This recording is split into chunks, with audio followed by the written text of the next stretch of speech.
this question about what's going to happen now in the Middle East. Uh, number one, Sam, meaning element number one, is there's a lot of dispute over the return of the bodies of the hostages who were killed or died in captivity. Here's the New York Wall Street Journal headline: "Torment goes on for families of hostages fighting to get bodies back." And number two, this is New York Times headline: "Israel pressures Hamas on bodies, but Gaza's destruction poses challenges."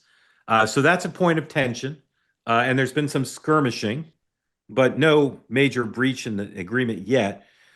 But this question of how the Hamas is going to be disarmed has been left up in the air. And here is President Trump saying what he thinks needs to happen to disarm Hamas. Number three, please. They're going to disarm, and because they said they were going to disarm. And if they don't disarm, we will disarm them. How will you do that? I don't have to explain that to you. But if they don't disarm, we will disarm them. They know I'm not playing games. Okay? Now, we did something monumental. We got the hostages back. That was the first thing we had to do. Above all else, get the hostages back.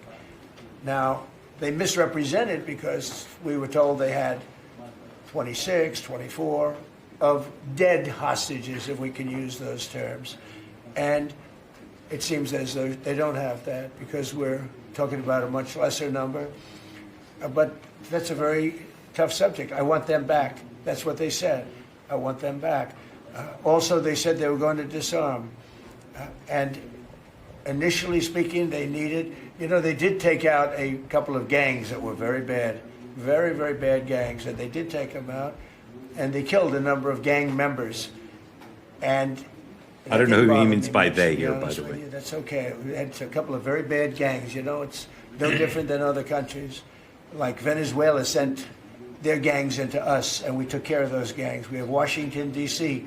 is one of the safest cities in the country. It was one of the worst cities in the country if you go back just a little while ago, right? Now it's safe. You can walk to work. Isn't it nice?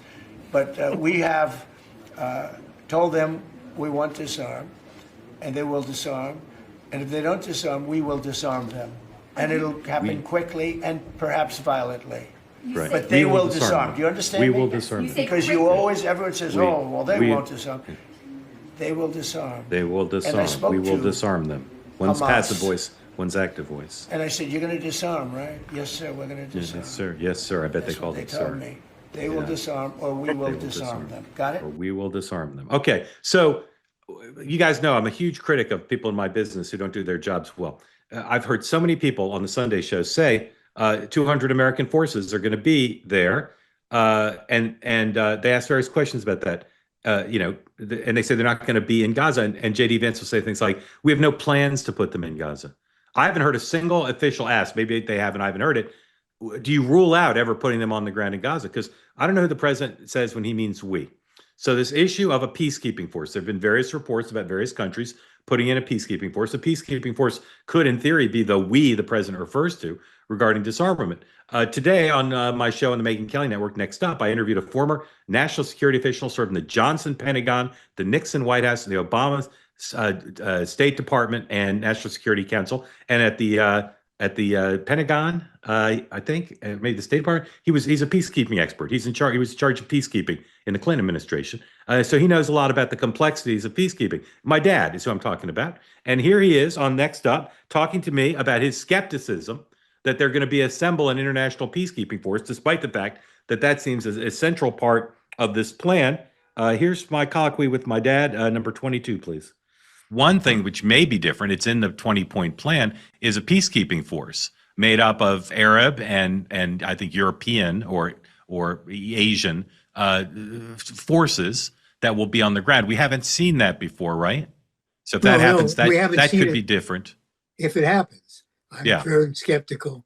It's very hard to put together a peacekeeping force, especially doing it outside the UN, this seems to be, because you have to deal with all the issues of who's in charge, who gives orders, whether people can turn down orders. I ran peacekeeping in the Pentagon at the beginning of the Clinton administration, so I've dealt with many of these issues. And a lot of them have to do with whether troops can opt out of an order that they get from a general or a senior officer of another country. Those are very hard, they're very complicated issues, and they mean that countries are going to be very reluctant to put in forces until all of those and many other issues are settled. It's, I think, a good step forward that the agreement has this in it. It isn't clear to me who's agreed to what's in this agreement, whether Right. it's just an American initiative. Our guy seems to have a lot of credibility just from an outside observer. Mark Bednar, when the president says we will disarm them if they don't disarm, who's he talking about? I mean, it's pretty interesting. If you're Hamas or if you're like the Palestinian leadership or new civilian to be leadership, do you want Israel to be that peacekeeping force? Do you want the United States to be that peacekeeping force? Or do you want a conglomeration of other nations to be doing so? Like, I think that the set of options for that side of the equation, it's not good for them. So, and the president knows this. Like, I don't think that there's any circumstance in which like there's U.S. troops that are going to unilaterally go in and disarm. Right. So who does he mean? When he says we'll disarm them, who does he mean?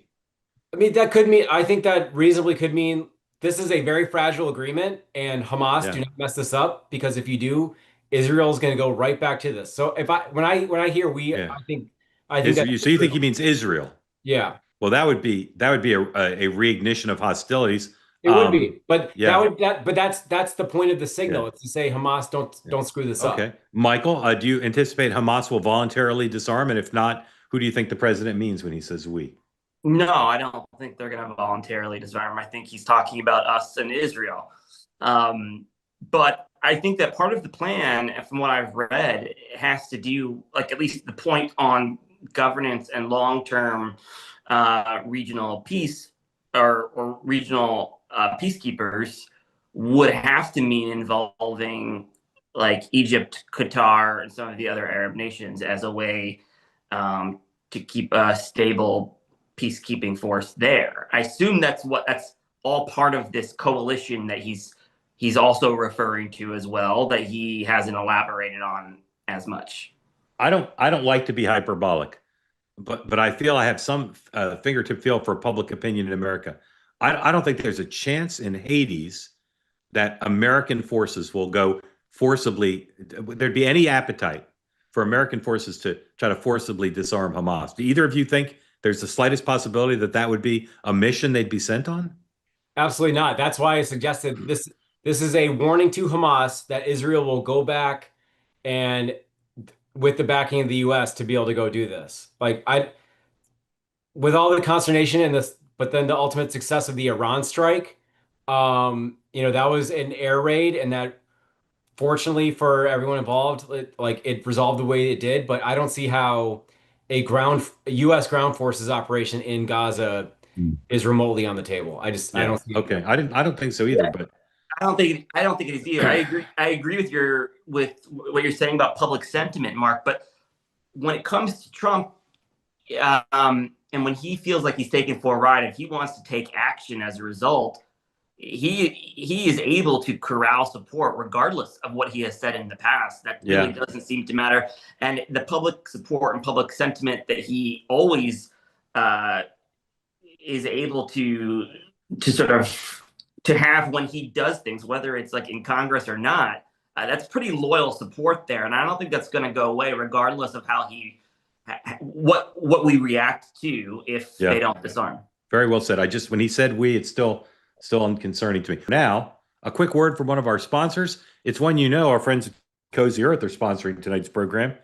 Cozy Earth bamboo sheets, viscose made from bamboo, keep you warm when you like to be warm and somehow magically keep you cool when you want to be cool. I used them all summer, using them now in the fall. I look forward to sleeping on them in the winter. And of course, also available to you with our discount is the Bubble Cuddle Blanket. Lose yourself in luxury. That's how my friends at Cozy Earth describe using the blanket, a combination of comfort and style with its distinctively textured bubble design, intricately woven from ultra soft fibers. All I know is it feels good. I don't know anything about the distinctively textured bubble design. I just know it feels good. I recommend that too. And as you know, I recommend the pants. Everything there is on sale now. If you use the promo code TWOWAY, you get 20% off the best pants, joggers, shorts, shirts, everything. 20% off. Go to cozyearth.com. Use the promo code TWOWAY, because home isn't just where you live, it's how you feel. Let's go home with cozy earth. I didn't invent that slogan, but I wish I had because I like it quite a bit. They say that something that's easy is like a walk in the park. Well, easier than a walk in the park, hit the subscribe button, be part of the two-way community, never miss an episode, be part of our conversations. Thank you for your service to America. And don't forget, you can now listen to the morning meeting and Two-Way Tonight on Apple, Spotify, or wherever you get your podcasts.